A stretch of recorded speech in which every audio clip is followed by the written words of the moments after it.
Amerika adalah musuh besar umat Islam. Memposisikan musuh umat dalam perjuangan melawan penindasan adalah sangat penting. Salah memposisikan siapa musuh sejati, salah pula dalam menilai siapa yang menjadi teman, salah pula kita bersikap. Dalam politik ini berakibat fatal. Teman sejati bisa menjadi musuh besar, sementara yang sejatinya musuh malah dijadikan sahabat. Demikian juga dalam perjuangan membebaskan negeri Islam, memperjuangkan tegaknya Islam dan kewibawaan umat, memastikan siapa musuh Islam sangatlah penting. Hal ini pernah terjadi dalam politik Indonesia, terutama di era Jokowi. Rezim sekuler telah memposisikan umat Islam yang memperjuangkan Islam dalam segenap kehidupan yang kafah menjadi musuh negara. Yang memperjuangkan syariat Islam yang kafah menegakkan khilafah ala minhaji nubuwah dianggap membahayakan negara.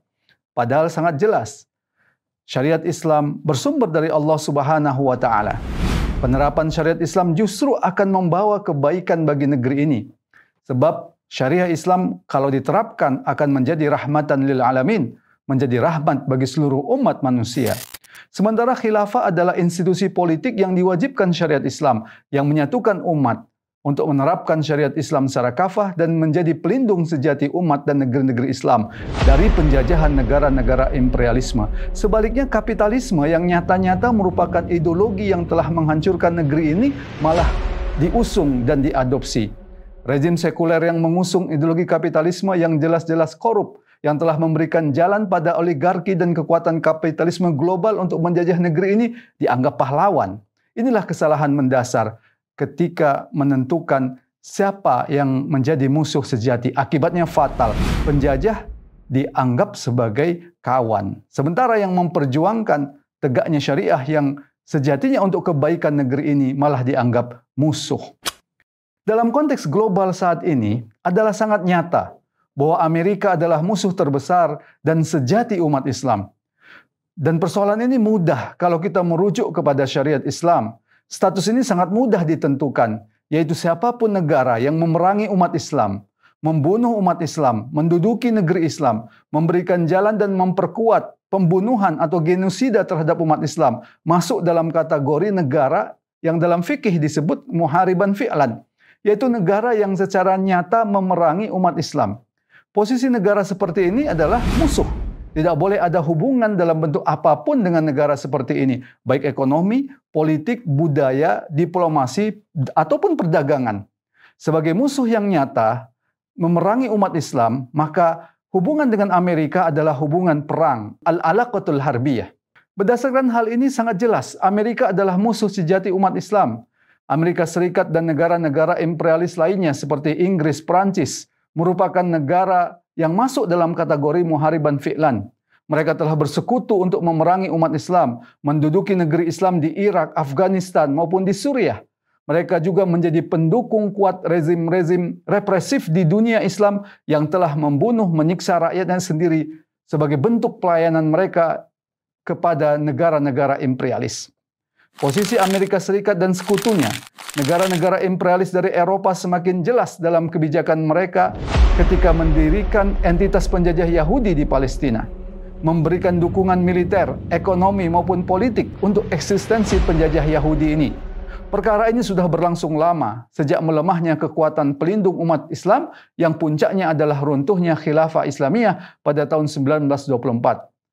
Amerika, siapapun partai yang berkuasa, baik Demokrat ataupun Republik, siapapun presidennya telah mempertahankan eksistensi penjajah Yahudi ini sebagai harga mati, baik yang kelihatan soft seperti Obama ataupun yang tampak dengan pendekatan hard seperti George W. Bush atau Donald Trump.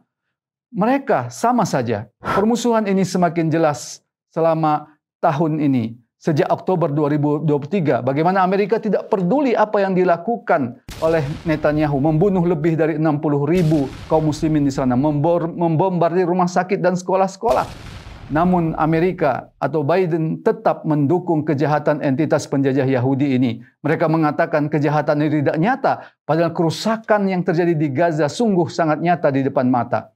Permusuhan Amerika semakin tampak terbuka di saat Presiden Donald Trump Berbeda dengan Presiden Obama atau Biden yang sering memperhalus istilah, menyembunyikan maksud sebenarnya, Trump secara terbuka menunjukkan kejahatan sejati Amerika. Trump merencanakan mengusir jutaan penduduk Gaza ke Yordania dan Mesir. Secara terbuka menyatakan niat Amerika untuk menguasai Gaza, merampasnya, dan menjadikan daerah wisata. Dalam pertemuannya dengan Perdana Menteri entitas penjajah Yahudi pada Selasa 4 Februari 2025, dia menyatakan keinginannya untuk membeli tanah Gaza dan menjadikan proyek investasi. Dia memperlakukan wilayah Palestina yang diberkahi bagikan proyek real estate-nya. Tidak peduli tanah Palestina adalah milik umat Islam dan tanah itu adalah tanah yang diberkahi. Berulang-ulang dia mengancam rakyat Palestina akan menjadikan Gaza seperti neraka. Ancaman yang sedikit pun tidak akan menggentarkan keimanan penduduk Gaza.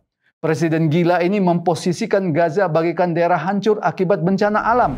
Padahal Amerika lah yang paling bertanggung jawab terhadap penghancuran Gaza ini. Ketika Amerika mendukung tindakan entitas penjajah Yahudi apapun untuk menghancurkan Gaza.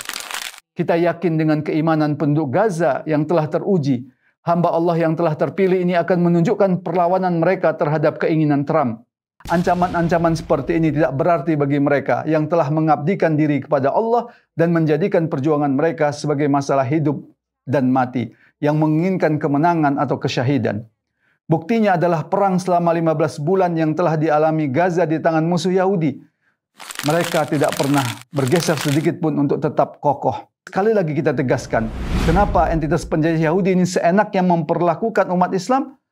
Siapapun presidennya, itu tidak bisa juga dilepaskan dari diamnya penguasa negeri Islam, terutama penguasa Arab yang menjadi kaki tangan mereka. Karena itu sudah seharusnya para panglima perang negeri-negeri Islam yang di tubuhnya mengalir darah Umar bin Khattab radhiyallahu an, Khalid bin Walid radhiyallahu an, dan Salahuddin al-Ayyubi harus bergerak meninggalkan penguasa pengkhianat ini.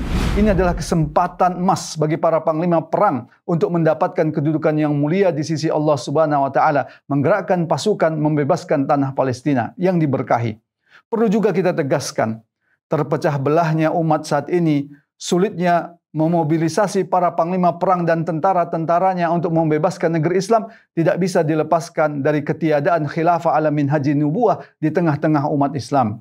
Ketiadaan khilafah telah membuat umat Islam kehilangan institusi yang mempersatukan umat dan menjadi perisai sejati darah, harta, serta wilayah umat Islam. Allahu Akbar.